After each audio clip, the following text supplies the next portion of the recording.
2024년 7월 14일 3부 예배. 에베소서 4장 20절. 그리스도를 배우는 교회.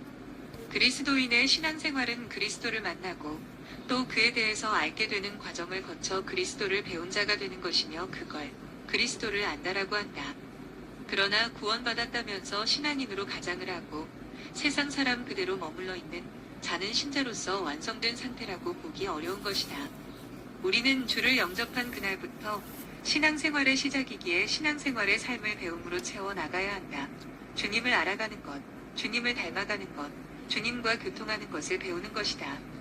주님을 배우는 과정에서 우리는 그의 임하심이 이루어지게 되는 것을 체험하게 된다. 그분의 따스한 온기를 느끼며 그의 마음을 함께 느끼는 것이다. 주님을 내 마음에 느낄 때 주님을 배운 것이고 주님을 안다라고 말할 수 있다. 성경에서 많은 사건들과 많은 내용들이 있지만 결국 하나님을 아느냐 이해하느냐의 문제인 것이다. 사도들은 자기들이 주님을 느끼고 주님과 함께 살고 주님을 깨달아 주님의 명을 따라서 구원도 전해줬고 또 구원받은 삶도 전해주었고 가르쳐 주었다. 구원의 삶은 그리스도를 배우며 행하는 삶이다. 내가 그리스도와 함께 십자가에 못 박혔나니 그런즉 이제는 내가 산 것이 아니고 내 안에 그리스도께서 사신 것이다. 내 삶 플러스 그리스도의 삶이 아니라 오직 그리스도의 삶인 것이다. 예수께서는 내가 너희에게 분부한 모든 것을 가르쳐 지키게 하라. 너희가 가르치는 데서는 아무리 많은 시간이 닿았어도 내가 거기 있으리라 너희와 함께하리라. 끝날까지 너희와 함께 있으리라 하셨다. 오늘 지금부터 순종하는 자와 함께 사신다는 것이다. 방탕으로 자기를 내어주고 탐욕으로 자기의 업으로 삼는 자들은 하나님 없이 그냥 사는 자들인데 너희는 그리스도를 배운 자이니 저런 이방인들과 절대 어느 면에서도 같을 수 없다고 했다. 문제는 이런 악행을 하는 자들이 교회 안에서 발생하고 있다는 점이다.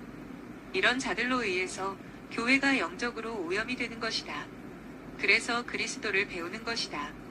그와의 내적 연합을 이루며 그를 알아가는 교훈이 배경에 있음을 분명하게 드러내어 하나님의 구원의 사역에 힘입는 것이다. 나는 마음이 온유하고 겸손하니 나의 멍에를 메고 내게 배워라 그러면 너의 마음이 쉼을 얻으리니 했다. 내게 배워라는 말은 내가 너를 구원하리니 너는 구원을 얻으라는 말이다. 그의 마음을 우리 안에 넣어주는 내적 교제를 말하는 것이다. 성경에 듣다라는 말과 또 배운다는 말이 함께 있다. 듣고 그 다음에 너희가 전하고 받는 것이다. 곧 전승이다. 배우고 확실한 일에 거하라는 것이다. 유대인들은 법을 순종하는 것을 배웠지만 주님 오신 이후에 그리스도인들은 그리스도를 배우는 것이다.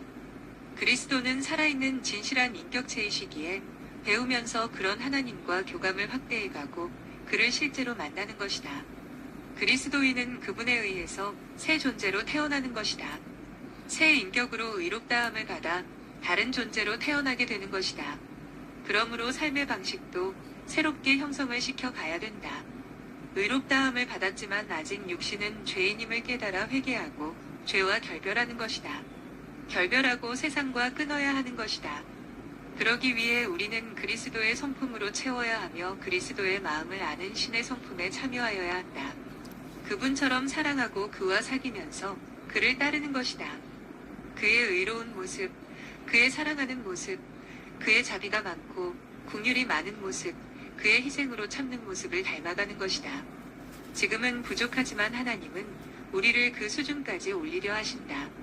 이를 위해 교만하지 않고 겸손히 주를 배우며 주와 사귀는 삶을 훌륭하게 만들어가야 한다. 아멘.